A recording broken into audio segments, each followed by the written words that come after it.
amigo do Facebook, internauta, chegando mais uma vez na tela do seu computador com o Consulado Esporte, o debate esportivo do Consulado Social. Hoje aqui com a gente, caras diferentes, eu, Pedro Tomé, Jeremias Silva, colunista e diretor do site Consulado Social, Eduardo Silva, designer, que essa semana vai estrear uma coluna sobre tecnologia e redes sociais no Consulado Social, e Marcelo Aragão, também repórter do Consulado Social. Dentro dos próximos minutos, hoje o programa vai ser um pouco diferente do que vocês viram na semana passada.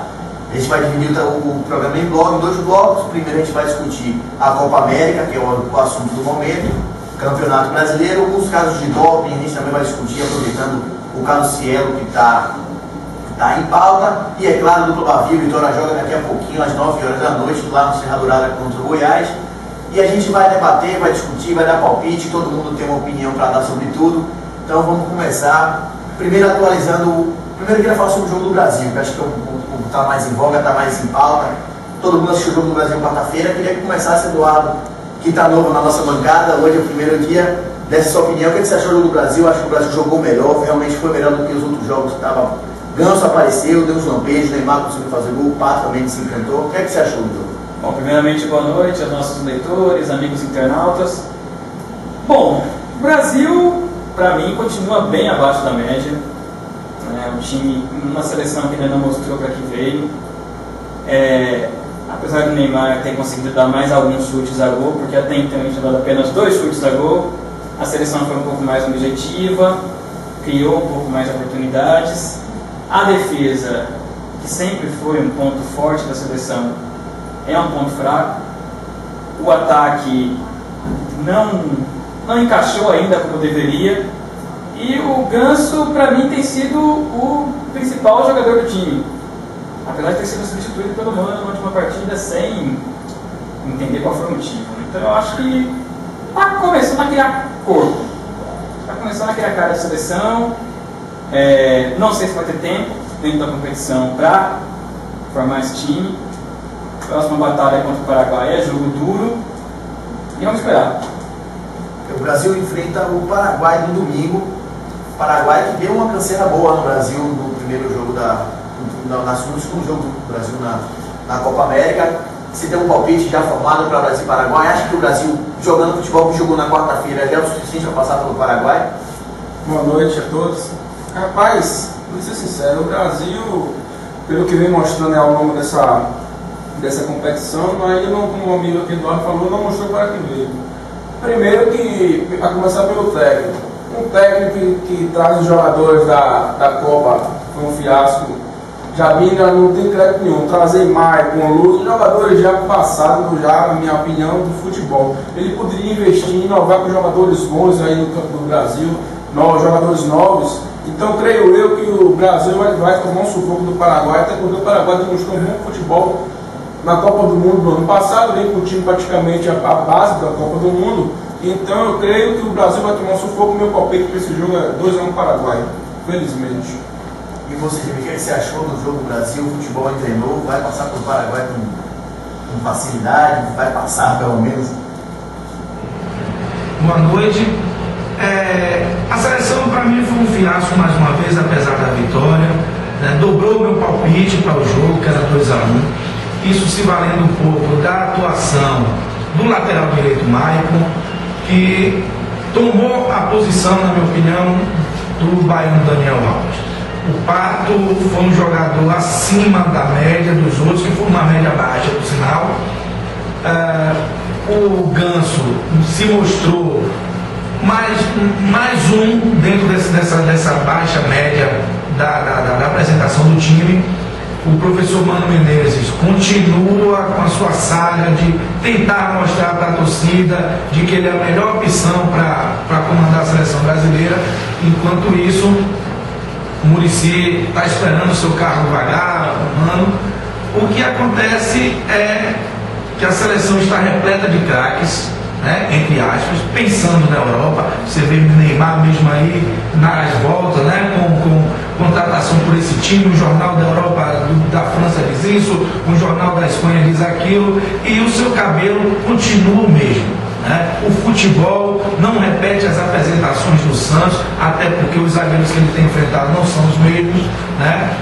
espero que a seleção passe, né, para a final, que enfrente o Uruguai. O meu palpite é que a seleção uruguaia será campeã, apesar do Paraguai estar com muito peito para enfrentar a seleção brasileira. Eu concordo com vocês, acho que o Brasil ainda não apresentou futebol que deveria apresentar, que pode apresentar, que tem potencial para apresentar. O Ganso viveu de lampejos. A sorte da gente é que ele é muito acima da média, então os lampejos que ele dá resultam em gol. E foram 4 lampejos que ele deu, 2 para Jadson, para Fred, os 2 nos últimos jogos. O Brasil saiu com 4 gols nos últimos jogos, dos pés dele saíram dele. Ele é um jogador acima da média, então o Brasil se vale disso, se vale de Pato, se vale de Neymar, se vale de Ganso, para poder lampejos dar um auxílio. Acima da média, você fala acima da média de André Santos, né? Acima da média de André Santos, que conseguiu até conseguiu livrar um pouco da cara dele, deu um passe milimétrico para Pato fazer o primeiro gol. Neymar, hoje no jornal estava certo, já está certo no Real Madrid, mas o Santos tenta impedir aí a ida dele ou antes ou depois. Eu não sei, eu acho que isso está alguma coisa, eu tenho para mim que alguma coisa na cabeça de Neymar não está funcionando normalmente como funciona, não sei se é alisante, não sei se pode ser um alisante, talvez se eu for de ouvido que ele bota para ser maior do que o Daniel Alves, que não volta mais para a seleção, alguma coisa está atrapalhando na cabeça dele que ele não conseguiu fazer o futebol dele ainda. No jogo contra o Equador ele teve muito mais oportunidade de partir para cima com um zagueiro só, não conseguiu, não foi incisivo como ele é no Santos, para mim ainda abaixo da média da seleção, precisa melhorar muito. Além de Brasil e Paraguai, a gente tem Colômbia, Peru, Argentina, Uruguai, Chile e Venezuela.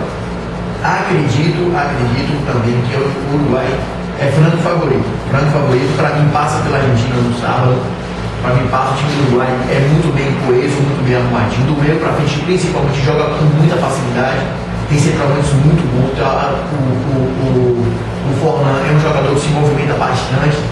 E é um ataque interessante. Eu acho que o Uruguai passa pela Argentina e não sei se vai ser campeão, porque o Uruguai tem aquela fama de amarelar.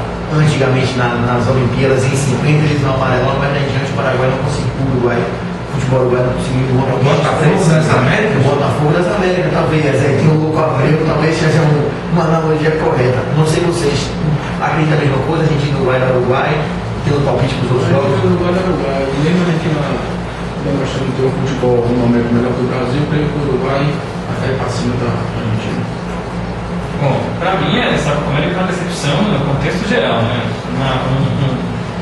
Uma Copa América com 12 times, 36 jogos e apenas 37 gols é um pouco abaixo da média para uma Copa América que tem, ao nosso ver, os melhores jogadores do mundo, né? Você tem Messi, você tem Neymar, você tem Ganso.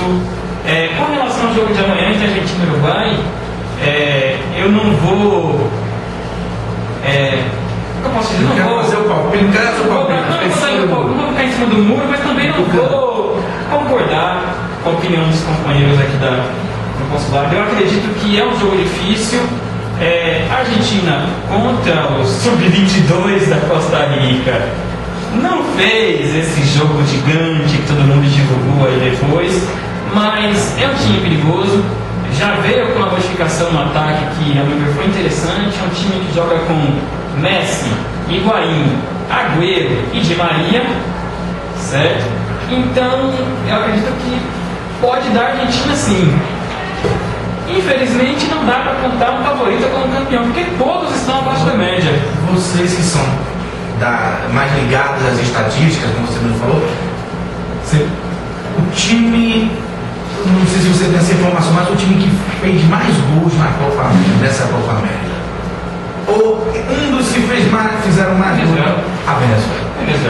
O saco de bancada das Américas, nesse caso, gols da América do futebol. Os últimos gols do futebol são uma das seleções que mais fizeram gols na Copa América, enfrentando a seleção brasileira, né, e tendo aí como outros protagonistas da Copa América, times como a Argentina, a própria Colômbia, né, e o Uruguai. Né? O próprio Chile, que sempre foi referência pelos seus matadores, né, de área. A Venezuela seria nos eliminados do primeiro. Era aquele que sempre foi de 5-6, mas vocês lembram, a Venezuela, esse time da Venezuela, esse técnico da Venezuela foi o primeiro a conseguir classificar a Venezuela para o Mundial. Colocou o Sub-20 20 Mundial, certo? Agora, no time principal, ele já conseguiu a façanha de vencer o Brasil de Dunga, antes da Copa do Mundo. Sim, uma coisa muito difícil, né? Mas conseguiu, empatou agora que jogou com o Brasil, quer dizer, outra façanha, nunca tinha empatado em Copa América com a Venezuela. Se classificou no empate em 3-3 com o Paraguai, um jogo cheio de gols. É óbvio, né? Não vai ser campeão da Copa América, mas mostra o crescimento.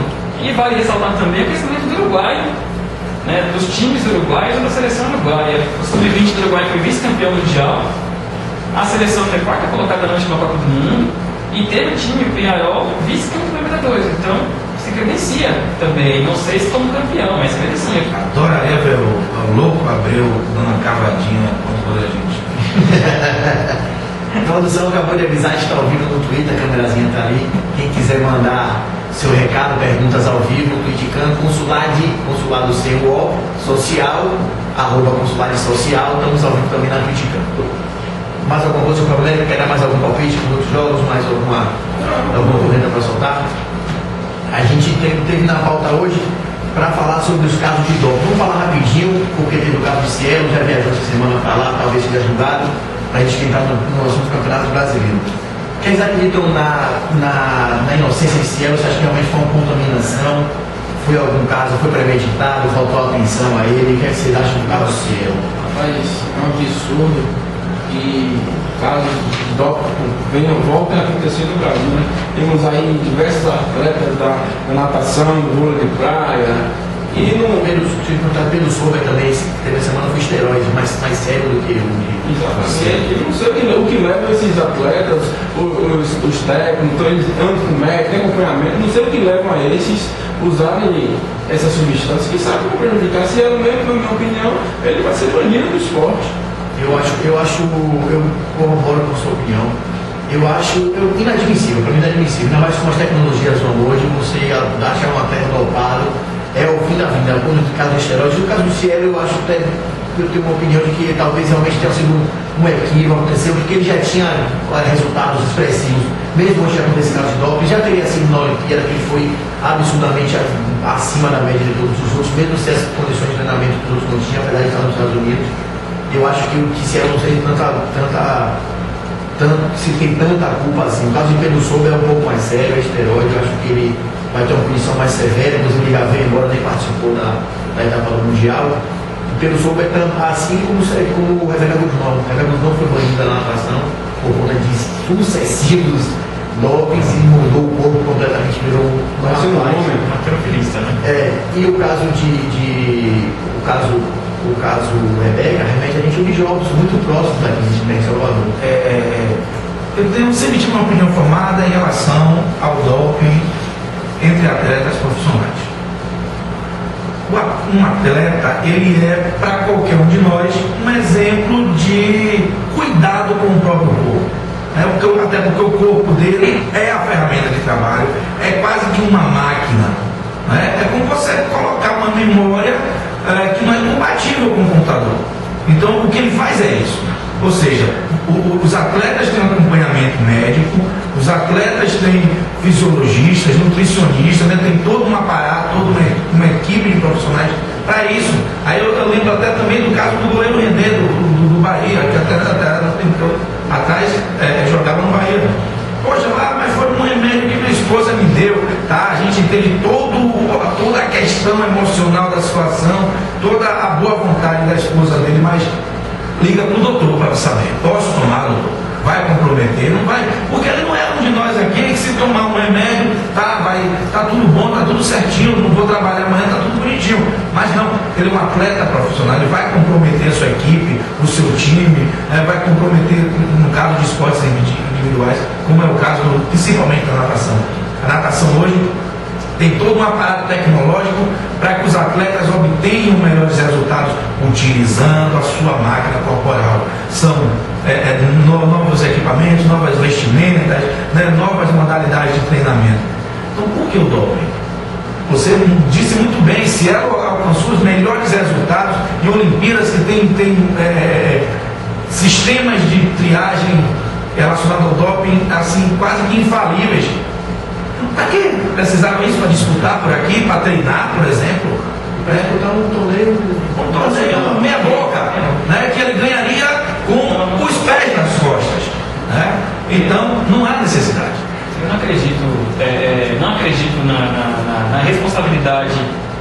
dele no ato de se doar, não acredito.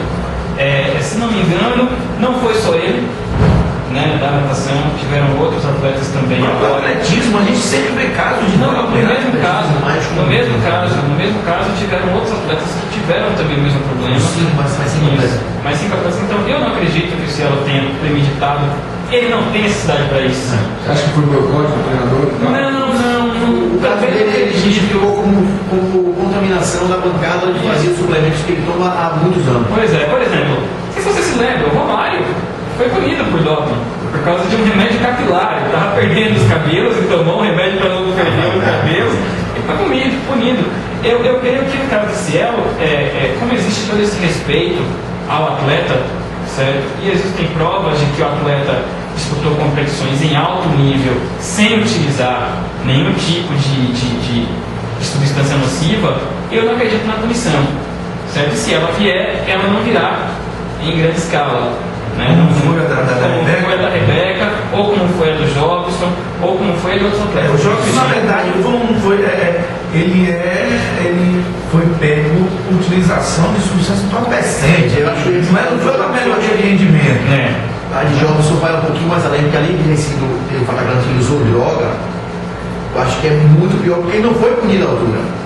Assim como todos os outros fatos, como todas as outras punições que o SJD tem aplicado, ela é reduzida e fica por isso. O único caso foi o goleiro Menezes, que manteve a punição e ele continuou 2 anos agora. Ele volta contando os dias aí para voltar. E aí você imagina de que a gente vai entrar até numa questão mais sensível, que é a capacidade de torcer, né? O ato de ser torcedor, que a gente acaba, o torcedor do Bahia acaba passando a mão pela cabeça dessa situação, que a gente está tão órfão de um grande jogador, de um bom jogador, e até o cara que tem esse histórico, né, de utilização de drogas, né, que é um mau exemplo. Como é que eu vou dizer para o meu filho que aquele bom jogador do Bahia também utiliza drogas, utiliza cocaína, faz igual o Red Pitbull, utiliza crack?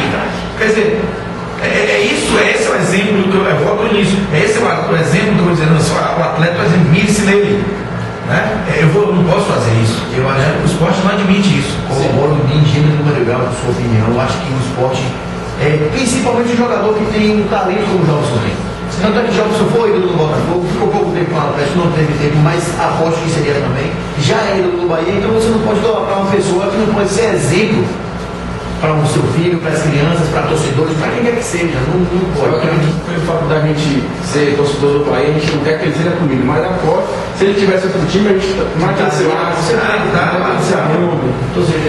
no mal com o time que a gente torce, a gente não quer que ele seja comigo. Eu sou a favor, ele depende dele. Eu sou a favor de pena severa, não só para Jobson, mas para qualquer atleta. Tem caso de punição.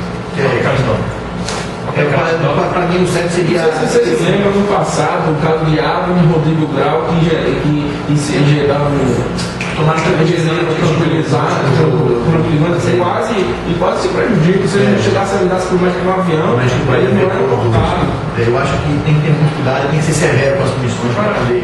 Eu acho que esse caso dos tranquilizantes no final do ano foi meio que uma resposta para a diretoria. Mas é bem do falou que é pastor Fernando. Era a libertinagem do futebol. É a falta de compromisso, tanto de jogadores como de dirigentes, em acompanhar os atletas. Você não vai fazer um disque Jobson, você não vai fazer um disque Marcondes, senão, você vai interromper as centrais. Né? Principalmente quando o jogador está contundido, está fora do time, tornando uma garrafa de uísque sozinho. Tem jogador que fica 8 meses sem jogar, chora de dor, mas não deixa de tomar cerveja. E jogar bola com os amigos na praia, naquele campinho lá no Village. E vamos passar no Campeonato Brasileiro. O Corinthians ontem deu aquela arrancada, botou 6 pontos na frente do Flamengo, jogando futebol, como a gente tinha falado na terça-feira, extremamente maduro. O Corinthians conseguiu jogar conseguiu bater o time que é candidatíssimo ao título internacional, que também joga em alto nível. O jogo ontem foi jogo de campeonato brasileiro como a gente queria até muitos anos. Um time de jogo de igual para igual, o Corinthians conseguiu botar 6 pontos. Tem um grupo muito bom, a gente conversava mais cedo antes de começar o programa. que hoje você tira um jogador lá na frente, tira o Danilo, está em boa fase, entra um Alex, você tira um William, entra o Emerson, tem o Adriano para chegar, ainda é um time muito interessante que dificilmente vai se desgarrar desse grupo dos 4, pelo menos, ou entre os 3 ou 4 primeiros colocados, para mim. Não sabe, se acontecer uma tragédia. Pode acabar, né? Pode acabar, mas eu acredito que vai acabar essa diferença de 6 pontos. Faz um momento que ele vai perder. Olha o São Paulo no início do campeonato. Óbvio, acontece, óbvio. Mas o Corinthians está invicto. Os jogos são 38 jogos, 38 jogos, o Corinthians está invicto há 10 jogos. Não acredito que o Corinthians vai conseguir 8 jogos, 9 jogos. Não acredito que o Corinthians vai continuar invicto nem manter esses 6 pontos durante um bom tempo. Pode ser que seja campeão por mais tempo. Mas você que é um pouco imparcial para falar, é um corintiano. Mas você tem a cabeça tranquila para falar sobre isso. O Corinthians foi um grande jogo, o Corinthians é favorito, já encontra um favorito? Olha, pelo menos com 10 rodadas. Né? Temos que perder algumas coisas. A primeira é que com essa janela aberta, muita coisa pode acontecer, alguns times podem se reforçar, certo? São Paulo hoje fez proposta para trazer o Breno de volta, o Palmeiras está trazendo o Henrique de volta, né? Certos jogadores que não estavam sendo aproveitados nos times em que jogavam na Europa, mas voltam e podem estar reforçando aqui no Brasil. O Corinthians tem uma vantagem, né? Que hoje já tem um elenco de qualidade, né? Como você mesmo citou, as peças, né? Tem um amigo que não gosta de falar peças de reposição, que parece coisa de carro, mas as peças que o Corinthians tem hoje, uma consegue suprir a outra. Então o nosso time tem um lateral esquerdo, titular bom, tem um reserva, altura. Tem o Eldinho jogando na direita muito bem, mas o titular é o Alessandro, que já está voltando. Você tem ainda o Adriano em recuperação. O jogo de ontem mostrou dois times totalmente favoritos ao título, né? E que não foram tão citados nas campanhas no início do ano, né? Naquelas campanhas de candidatos ao título, Corinthians não aparecia, nem Internacional aparecia. Muito também porque os dois desapontaram no começo do semestre, né? O Corinthians o Internacional não foi, o Corinthians nem sequer chegou na Libertadores. O Corinthians começou a manjar aquela rodada contra o São Paulo, né? Não, na verdade o Corinthians começou o campeonato bem. Para mim, dois jogos do Corinthians que não foram bons foi o jogo contra o Flamengo, que foi empate em 1-1, onde nem Corinthians e Flamengo jogaram, e o jogo aqui contra o Bahia, onde o Bahia não deixou o Corinthians jogar. Se não fosse aquele pênalti e as defesas do Júlio César, o Bahia joga que a gente trouxe hoje no programa foi um jogo mais difícil do campeonato até o momento contra o Bahia. Pois é, hoje de manhã o Lédio Carmona, em um dos seus tweets, descreveu o Corinthians da forma mais correta possível. É um time que não dorme em campo. Todo mundo corre por todo mundo se doa. Não é normal você ver o William, que fez o gol ontem, tirando bola na linha de fundo, dando chutão lateral. Você vê o Paulinho correndo, quer dizer, o Paulinho ontem colou no Alessandro. O Alessandro não conseguiu jogar. Quando conseguiu jogar, quando teve espaço, deu lindos passes, fez boas jogadas. O Oscar também do Inter, grande jogador, de um grande futuro. O Inter tem um time muito bom, mas o Corinthians marca muito bem. Então talvez isso seja vantagem. E vem cá, Eduardo, caso o Tevez venha para o Corinthians, ele acha que ele vai estar no lugar de quem ali naquele meio no ataque? Bom, para mim, Tevez é sonho, certo? Pode se tornar real, mas o que vem atrás, pode se tornar euro, e no caso alguns milhões de euros, mas o que vem atrás disso é uma campanha política. O Corinthians, desde 2009, com a chegada do Ronaldo, tomou a consciência de que é necessário mudar. E começou a mudar. Então começou a investir em marketing. Hoje é o time que recebe mais patrocínio na camisa, mesmo com a saída do Ronaldo. Acontece o seguinte, que os contratos terminam em dezembro. Esses contratos milionários da Hipermarcas, por exemplo, acabam em dezembro. E no ano que vem o Corinthians não tem um coringa para usar como chamariz para o marketing. Por isso, Tevez. Se não for Tevez, existe um plano B, que joga no Real Madrid, que seria Kaká. Tem que olhar para o lugar de quem nesse meio? O problema é o seguinte, não estão vendo essa possibilidade. Por exemplo, o Tevez teria estilo de jogo de William. Provavelmente não sai do time. É um dos melhores jogadores do William. Certo? É complicado você imaginar onde é que você encaixa a trilha desse time. Eu queria ter uma dúvida dessa do time, né? Eu queria ter uma dúvida dessa do time. O Tite vai ter um trabalho muito bom. Muito bom. Talvez o William, dependendo do gênio, o Tevez e Adriano, jogadores que têm personalidade muito. Pois é. Mas, por exemplo, o William começou começou a surgir no Corinthians e jogou muito bem no Paulista como reserva do Dentinho. Ele era o famoso talismã. Para aqueles corintianos que se lembram, o Tupanzinho era um talismã. O William é um talismã. Então, por exemplo, se você chegar com o Tevez pode ser titular. Certo? Você pode ter um William com uma substituição de segundo tempo que vai entrar e mudar o jogo, como o Emerson entrou ontem e mudou o jogo. Então, eu acredito que dá para encaixar. Eu gostaria de ser o Tite nessa hora, né? Esse trabalho todo de pensar quem é que eu vou colocar. Você enxerga também, mesmo o Corinthians como favorito, esse time que já despontou e é o time a ser batido hoje? Não. Eu vou utilizar a mesma máxima dos jogadores de futebol. Ainda faltam muitas jogadas. Esse time que corre, esse time que um corre pelo outro, esse time que ninguém dorme, vai se cansar. Com certeza. E aí o que acarreta o quê? Contusões, muito tempo no estaleiro, né? A dúvida que hoje que seria uma dúvida sadia, passa a ser uma dúvida problemática: quem é que eu vou botar?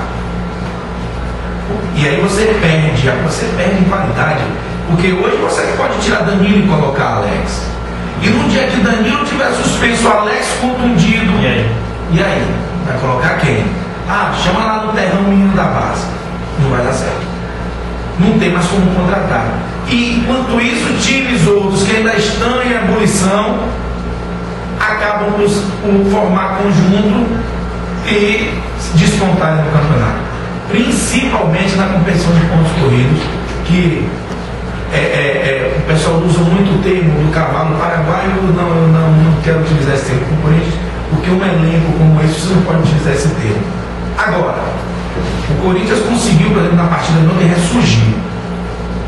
Apesar da marcação em D'Alessandro, outros jogadores jogaram bem, como por exemplo o Oscar teve a avenida esquerda do Corinthians para fazer o que quis.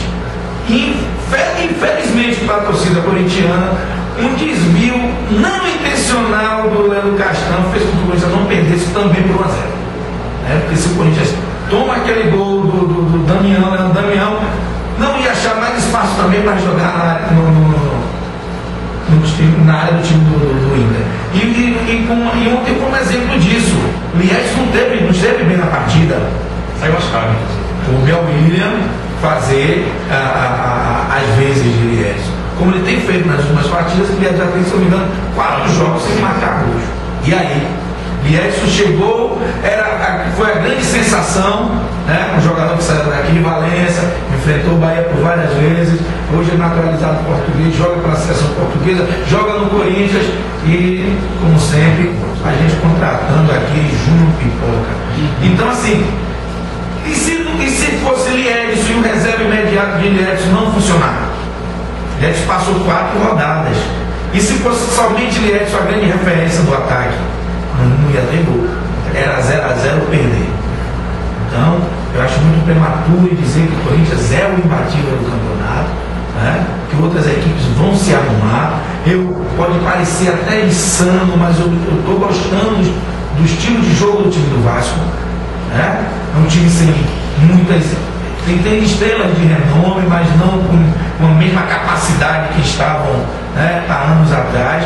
Mas, por exemplo, você não vai negar a capacidade técnica, mesmo andando em campo, de um jogador como o Felipe. Você não vai negar os lampejos de André Luiz, né, poderia ser. E agora você tem um maestro como o Júnior Pernambucano. Um cara que pega a bola e a partir da intermediária para frente de qualquer lugar é perigo e resolve a partida. Eu não coloco o Corinthians como favorito. Eu acho que alguns times têm condições de ganhar campeonato, Sim. Certo? Para mim, no começo do Campeonato Brasileiro, eu lembro que a maioria dos cronistas esportivos, na Globo, se eu não me engano, fizeram essa matéria e colocaram Cruzeiro, Santos e Flamengo como favoritos ao título. Para mim, o Santos sofre a ausência de Elano, Neymar e Ganso. Tomou aquela goleada do Bahia do Palmeiras, um time irreconhecível. Sem os três, não existe Santos. Se confirmar essa vinda do Neymar, vamos tocar nesse assunto depois, fica complicado. Vira um time comum. O Ganso já tem proposta também para sair agora, então fica complicado. O Elano caiu de rendimento. E ele sozinho não vai resolver. E ele sozinho não vai resolver. Então, mas, por exemplo, digamos que o Santos se recupere. É um time favorito. O Cruzeiro é um time favorito. O Inter é um time favorito. O próprio Vasco, um elenco desse. Um meio com Felipe, Diego Souza, Juninho Pernambucano. Coração no ataque. Uma boa zaga. Uma boa zaga com Anderson Martins, oriundo daqui do Vitória. Então, não dá pra pesquisar o campeonato, não dá pra ter campeão. Vamos dar um break, daqui a pouco a gente volta na segunda parte, falando de Bahia e de Vitória e outros assuntos corriqueiros ao nosso esporte. Daqui a pouco a gente volta.